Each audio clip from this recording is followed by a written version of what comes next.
Welcome to your favorite channel ELLB. আজকের topics power of attorney বা আমুক্তনামা কি? কোনো ব্যক্তি যৌক্তিক কোনো কারণে অন্যকে আইনগতভাবে যে ক্ষমতা অর্পণ করেন তাকে পাওয়ার অফ অ্যাটর্নি বা আমুক্তনামা বলে। সাধারণত সম্পত্তির ভোগ দখল, রক্ষণাবেক্ষণ ও কেনাবেচার জন্য এ ক্ষমতা অর্থাৎ পাওয়ার অফ অ্যাটর্নি বা আমুক্তনামা দিয়ে থাকে। ধরুন আপনি দেশের বাইরে থাকেন বা আপনি বিশাল সম্পত্তির মালিক।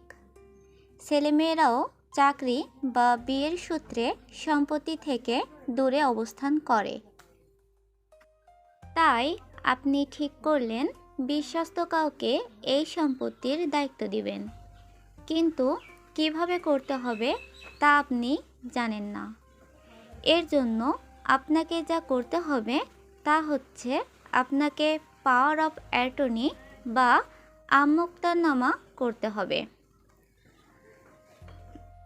আমুক্তনামা এক ধরনের লিখিত আইনি দলিল।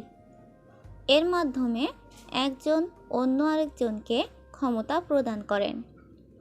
যাকে ক্ষমতা প্রদান করা হয় তাকে অ্যাটর্নি বা মুক্তার বলে।